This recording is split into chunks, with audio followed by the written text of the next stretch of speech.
महाराज कुठलं गाव तुमचं? आंबड तालुका. थांबा, एक मिनिट आंबेड तालुका. हा.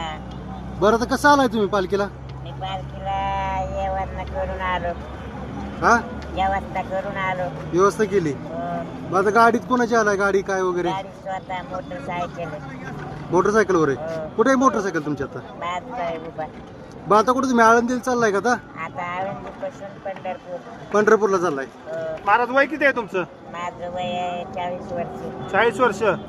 बरं तुम्ही अपंग आहात, तुम्हाला काय शासनाच्या योजना मिळतात का? शासनाचे पगार चालू आहे. आहे निराधार. निराधार. घरी कोण कोण आहे तुमच्या? घरी आई आहे आणि मी 2.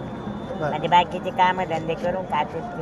चालता येतं का तुम्हाला महाराज? नाही चालत नाही. चालता येत नाही. उचलायला एक जण जावं लागतो असं इकडे यायला जायला. बर.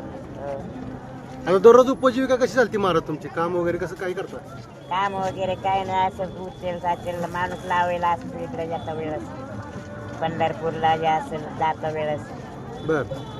हा. मग आता तुम्ही बाकी काम काय करता दुसरं पुन्हा? काम काहीच नाही दुसरं. मग आता काही येतच नाही दुसरं. हा. एवढा हा आशीर्वाद द्यावा लागतो. आशीर्वाद देता फक्त. आता महाराजांचा माऊलीला काय मागितलं? माऊलीला पुढं जीवन सुखी ठेव म्हणून मागितलं. सर्वांचं जीवन सुखी ठेव. हो. सर्वांचं बी जीवन सुखी ठेव, मला बी सुखी दे पुढे जाऊन चांगलं. लोक काय म्हणतात भेटल्यावर तुम्हाला? हा. लोक काय म्हणतात भेटल्यावर तुम्हाला? माऊली भेटले म्हणते आणि दान देते.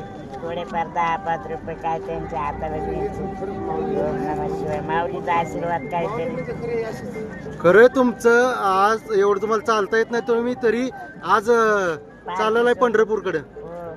खरं तुमच्या कार्याला सलाम आणि सल्यूट केला पाहिजे. हो. ओम नमः शिवाय. आज खरं तुमची एवढी मोठी इच्छाशक्ती दिसते. हा. आज लोकांना हातपाय असून सुद्धा लोक चालत नाही एवढे लांब. चालत नाही. आणि तुम्हाला थोडे हातपाय कमकुवत असून सुद्धा तुम्ही जाता एवढे लांब. हो. ओके. ओम नमः. काय घरी कोणाचं मार्गदर्शन घेतलं काय तुम्ही? हा? मार्गदर्शन कोणाचं घेतलं तुम्ही? मार्गदर्शन भोले बाबा हे भोलेनाथ. ओम नमः शिवाय. ओम नमः शिवाय बोलण्यात. हो. काय झालं? चला, चला.